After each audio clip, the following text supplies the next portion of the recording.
The following recording is a reenactment of Sir Edward Grey's address to Parliament on the eve of war, August the 3rd, 1914. This is an edited version of the speech. A full transcript is available online at parliament.uk/education.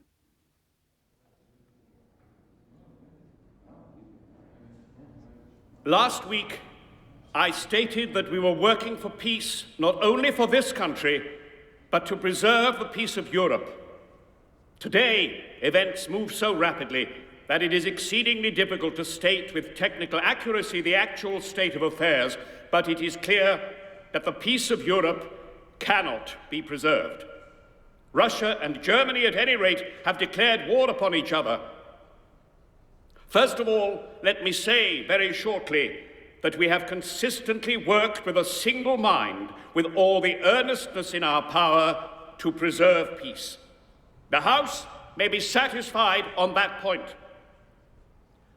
I would like the House to approach this crisis in which we are now from the point of view of British interests, British honour, and British obligations, free from all passion as to why peace has not yet been preserved.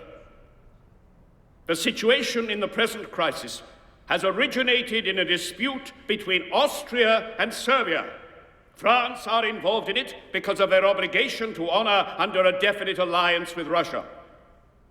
That obligation of honour cannot apply in the same way to us. We are not parties to the Franco-Russian alliance, but for many years we have had a long-standing friendship with France. The French fleet is now in the Mediterranean, and the northern and western coasts of France are absolutely undefended. My own feeling is that if a foreign fleet came down the English Channel and bombarded and battered the undefended coast of France, we could not stand aside and see this going on practically within sight of our eyes, with our arms folded, looking on dispassionately, doing nothing. I believe that would be the feeling of this country. Things move very hurriedly from hour to hour, and I understand that the German government would be prepared, if we would pledge ourselves to neutrality, to agree that its fleet would not attack the northern coast of France. I have only heard that shortly before I came to the House, but it is far too narrow an engagement for us. And, sir, there is the more serious consideration, becoming more serious every hour. There is the question of the neutrality of Belgium. I telegraphed to both Paris and Berlin to say that it was essential for us to know whether the French and German governments were prepared to undertake an engagement to respect the neutrality of Belgium. It now appears, from the news I have received today, that an ultimatum has been given to Belgium by Germany, the object of which was to offer Belgium friendly relations with Germany on condition that she would facilitate the passage of German troops through Belgium. If it be the case that there has been anything in the nature of an ultimatum to Belgium asking her to compromise her neutrality, her independence is gone.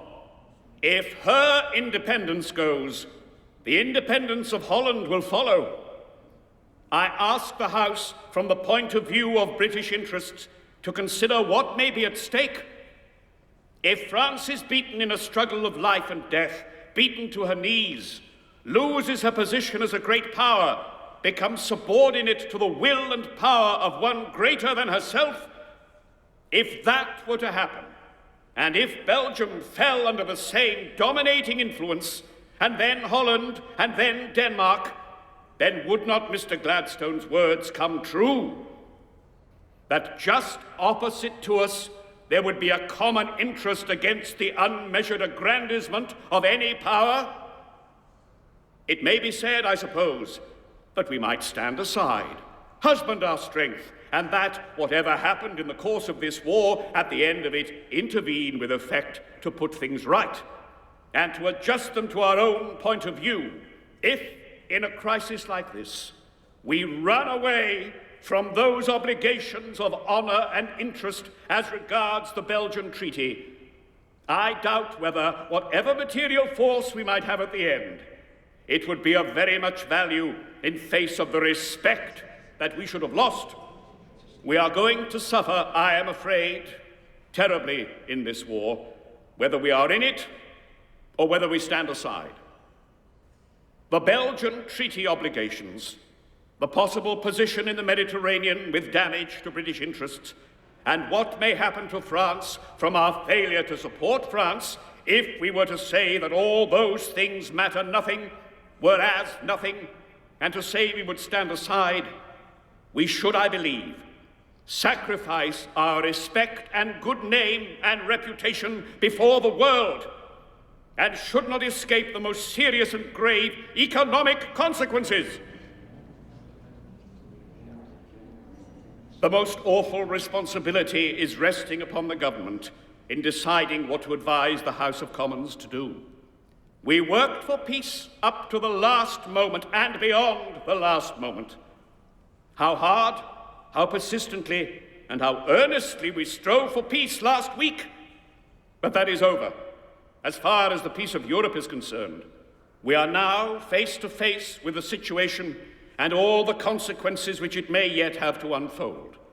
I have now put the vital facts before the House, and if, as seems not improbable, we are forced and rapidly forced to take our stand upon those issues, then I believe when the country realizes what is at stake, what the real issues are, the magnitude of the impending dangers in the west of Europe, which I have endeavored to describe to the House, we shall be supported throughout not only by the House of Commons, but by the determination, the resolution, the courage, and the endurance of the whole country.